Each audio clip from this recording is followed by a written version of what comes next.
Has the huge price increase of gold affected the Rolex market? Have Rolex actually become too common and lost that wow factor? I'm going to be answering your questions and giving you my honest answers. Given the continuous increase in gold price, how's the market react to Rolex made by precious metals? Love watching your videos and insights to the market. That is a very, very good question, an important subject that we do have to discuss. Of course, gold has gone up in the last 12 months between 40 and 50%. As yet, we've not seen that reflected in the prices on the grey market. There has to be at some point, Q4, so the next few weeks, or Q1 next year, a price increase from Rolex. I predict to keep in line with the material price of 8 to 10% from Rolex.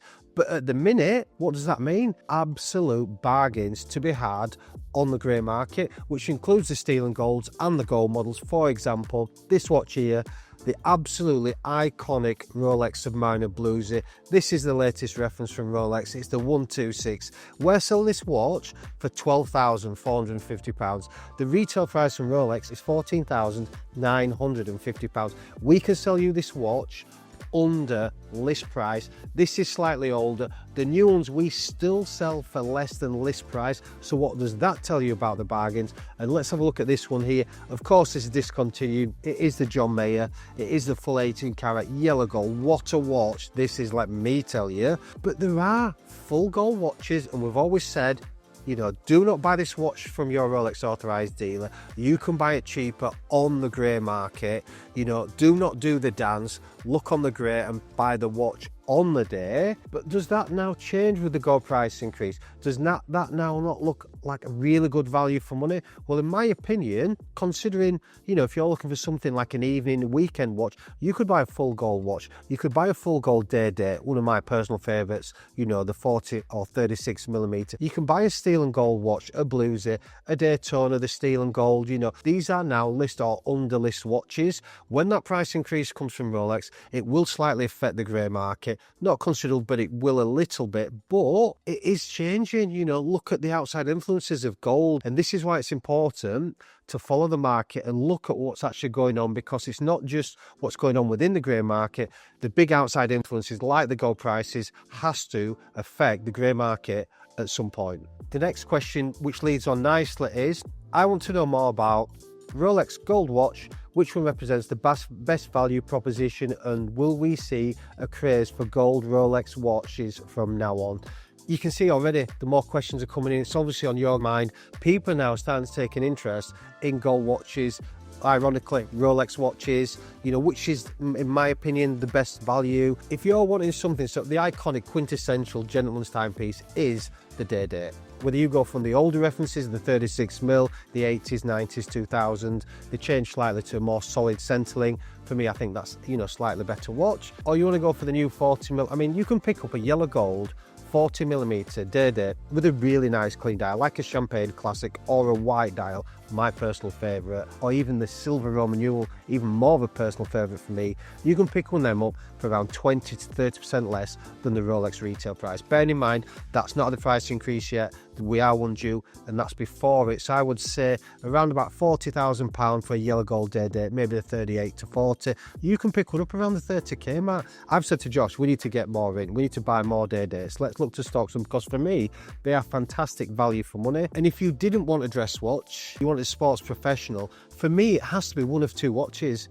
So you've got the Rolex Submariner, aka the Bluesy, like this one I said here, but a full gold one. You can pick this watch up for sub £30,000 on a full yellow gold bracelet. You can even pick the white gold, aka the Cookie Monster or the Blueberry, for even less than that, even though it costs more to produce from Rolex because it's white gold. You can pick one of them up for sort of mid to late 20s, but the one I would pick if I was buying a full gold watch, it would have to be no other than the new Zombie, the GRNR, the full yellow gold on the Jubilee bracelet, 40 millimeter watch, two-tone graded bezel. What a watch that is, and I tell you, that is a proper man's watch, old school, class, beautiful.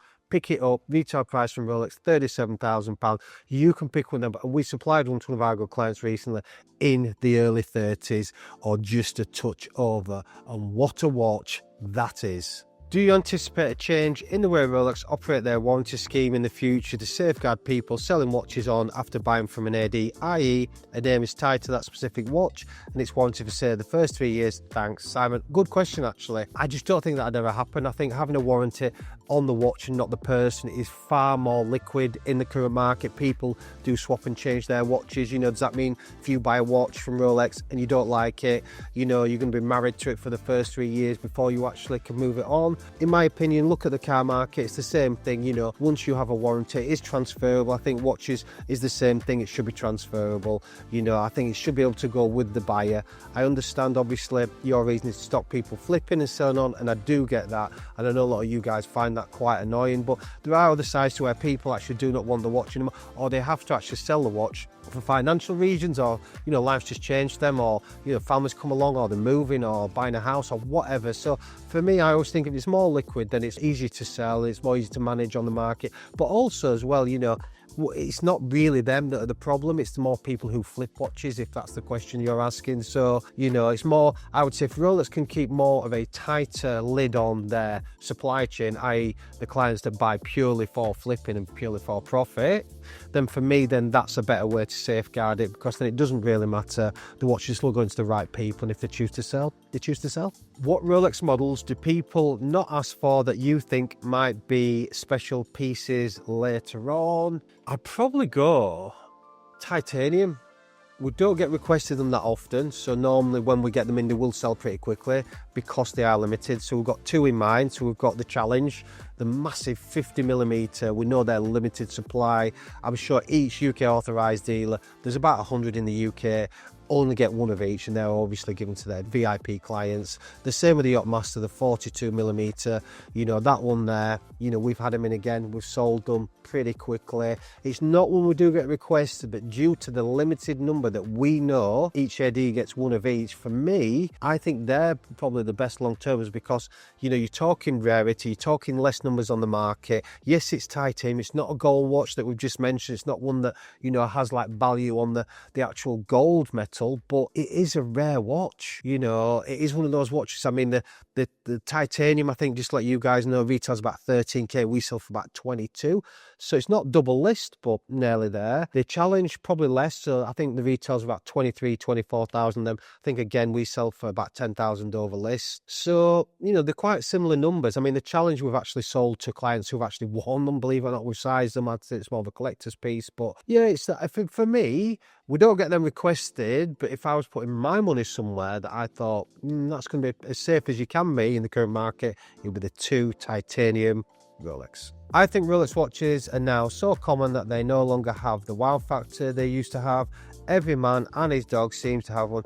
People only seem to buy them to show off. I have to disagree with that. I understand obviously more people are wearing Rolex, you probably will see more Rolexes out, but they are a milestone brand. Yes, when I was growing up, you saw less people wearing Rolex watches. They were mainly people who were directors of companies, let's be honest about it, or certainly had a very good business, or, company owners. Now it's different, it's more accessible to people. They are a milestone watch, and I know firsthand the clients come see us at the boutique and the clients that shop with us, they are marking an occasion. So that could be selling of a business, it could be getting married, it could be putting watches away for the sons or daughters, or buying a 21st or 18th, or it's that kind of like milestone brand now. It's the best and known marketed brand in the whole world, and people want to mark that occasion. So the fact you see more out there doesn't mean to say they're not as attractive in the market. For me, I just think more people have bought into the brand, they're happy to mark that milestone, and for me there's only one brand, and it has to be Rolex. What sort of watches do you think Rolex will discontinue and come out with in 2026? I mean, literally, I might as well just give you the lottery numbers. Nobody really knows. I certainly don't know. I do have a lot of sources. You guys know, we are well set in the marketplace for being established and having our sources of information. I tell you what's been funny, actually, we've not heard much about the Pepsi, have we, this year? Normally there's always this ramping up of Pepsi talk. We've not heard anything of that again. We're still seeing limited numbers again. We're still selling, Pepsis when they come straight in. You know, again, the sprites, again, they're going to do a right-hand drive. You know, we did a video about a month ago. If you've not seen it, check it out on the channel. We said our sprite is such good value in the marketplace, considering it's a left-hand drive watch. You know, it's such a good watch. It's less than a Batman, you know, ridiculous to say. And I've had loads of clients buy them from us, and also actually emailing saying, watch your video, I've gone out and bought. You know, I believe they're low value as well in the marketplace. So, you know, and we always say, you know, don't buy on the discontinuation. It's the wrong thing to do. So for me, it's really hard to say. I mean, they might bring some more dials out. We know they've just released 2 more in the OP category. We know they brought out the new Candy Pink, which is this one here, but they brought it out in the 41mm size, which this watch is, and one of the new releases, the Pistachio. They've actually brought the Lavender in this size and brought the Candy Pink in this size too. Do you know what? I think they might, now you've asked me a question, I think they might do something with the Oyster Flex, you know, because obviously they've brought out the Tiffany Blue in the yellow gold. I know a lot of you guys out there going, I'd actually like that in white gold. I do think it'd work. Look at the, I tell you what, I've got Platinum Daytona here. Have a look at this watch. This is the model we're talking about. Obviously, this is the Pikachu Daytona, new reference, brand new watch actually. So this is what we're talking about, but it has the Tiffany blue dial in. This is actually a platinum watch, so to people that don't know, it could look steel. Obviously, it's not. And it's got a bluish dial, so it's got the ice blue dial we all know and love in the platinum. But imagine if they brought out the white gold Oyster Flex, one of this, with the Tiffany blue, would it work? I've got to tell you, I actually know it would work. 1,000,000%. It wouldn't be my favourite. I do prefer the yellow gold for me personally. You know, I'm a yellow gold boy through and through. But I think that'd be nice. A Tiffany in the white gold. They've done the meteorites. You know, they have been playing around with Daytonas every year now, if you actually look back over the last few years, since 23 when they brought the whole new lineup out. So maybe a tweak on that. And I'll tell you what it is, it'd be so popular. 1,000,000%. What would your ideal watch journey from starter Rolex to Grail Rolex in 7 to 10 watches? I actually don't think you need 7 to 10 watches to get there. I think you get there in 4 or 5, to be fair, depending obviously on funding. The first watch has to be no other than a Rolex Submariner Steel. Just has to be. I've got one to show you here. Iconic, been around since the 50s, so it's been around for 70 years. This is the Submariner date. Also, they do the no date, which was the original. This is the 41mm in size. You can still buy the 40mm as well, but for me, for a first watch, you have to buy the Submariner. I think because it's a watch you'll wear more than not, which is the whole point of buying a watch. And also, you can dress it up, dress it down, evening, weekends, wear it for what you like. And for me personally, that is the all-round go-to watch. And you should never sell it. Once you want to add your watch to the next collection, we have so many stories of clients regretting selling this. So that'd be my first one. What would be my second one? I'd probably, if you like sports professional, go for a GMT. So this is probably a good choice. So we've got the GMT Batgirl. Again, we've sort of jumped the Bruce Wayne, which I absolutely love, by the way. But this Batgirl here, so this is obviously the 40mm blue black, our best-selling GMT in the whole lineup on the Jubilee bracelet. Really popular, around 15.5 for us to sell a brand new one. 9.5 Rolex list. That would be my second. I think you love wearing that. And again, different to the Submariner, obviously it's got the polished center links, super comfy to wear, a little bit more dressy, so it crosses that dress sports threshold, but I think really, really nice watch that. I think that'd be a good second choice. Third watch would be, let's have a look. Depends on the size of your wrist as well. I'd probably go, I mean, I'm saying that, this is probably most people's grail, to be fair. The iconic, unbelievable Rolex Pepsi blue black. I mean, I love this watch. You guys, absolutely so iconic, more iconic than the Batgirl. Fantastic watch, priced about 18,000-19,000 on the grey market, same price as that retail. That's probably where I'd go. And then if I wanted to go for like the next one, it have to be a Steel Daytona. It has to be in there. It's probably again other people's grail watches. I'd go, I think I've got the new reference here. This is the black one. I actually prefer this to the new Panda. I know the Panda carries a premium, a lot of you guys. And I do love a Panda, by the way, but I think this is better than the new reference. Retail price from Rolex 13.6, resale is about 24 grand. Just let you guys know. And I think that might be the grail for you, but for me, it wouldn't be the end game grail. That'd be in the lineup as well. And then the next one would have to be that one, the Pikachu, the Oyster Flex. So whether you'd go white gold Ghost, we just mentioned, whether you'd go yellow gold Pikachu, go rose gold Sunless, that's a really nice watch as well.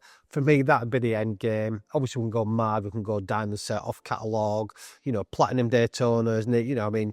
But for me, I think that's a really nice journey. I think you'd really enjoy your journey. And for me, that would be my grail and peace. Next question, what is the perfect sized watch collection? As long as you wear the watches, so as long as your collection is being rotated, that is the perfect size for me. How many days of the year you're going to wear a watch, where you're going to wear it, you know. I love having watches, you know, and admiring them. I get it. I know a lot of you guys out there, you know, you've got big collections and you admire them. But for me, the perfect watch collection, honestly, I think it has to be less than a dozen.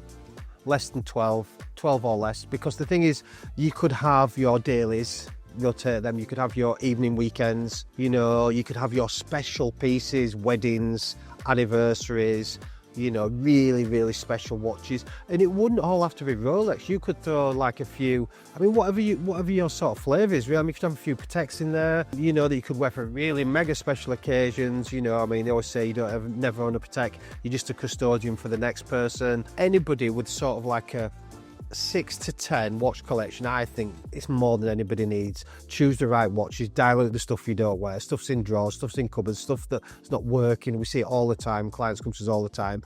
Get yourself a really nice set of like half a dozen to a dozen watches. I think that's more than any man will ever need. What would you change about the new Land Dweller, if anything? Love the channel. Well, I actually really like this watch. For you guys, it was released Watches and Wonders this year. They come in the steel, rose gold and platinum, two size variants, the 36 and the 40. We've been lucky enough to have both the 36 and the 40 in the steel variants in the boutique. I'm not going to do a deep dive on the actual watch and how fabulous it is. I'm just going to tell you what I love about it and what I actually don't like about it. And the one thing I would change is the dial. In the steel, for me, it's weak. It's a weak part of the watch. If you ask anybody out there, they love the watch, love the case, love the bezel, love the shape of the bracelet. It tapers down lovely. You know, got a beautiful display case back. What a watch that is. But the dial is just weak. It's got Arabic numerals, baton markers. It's not unattractive. I mean, it's a really nice watch, but for me, I think they could do a little bit more. And hopefully next year, like some new dials in that particular watch, I think it would appeal to a different audience as well. I mean, look at the platinum. For me, that's the pinnacle, and that's the most gorgeous one out of them all. It is still a beautiful watch, but you've asked the question, I've given my answer. It would be the dial on the steel model. Hope you guys enjoyed this video. If you would like to see another Q&A, drop your questions in the comments below.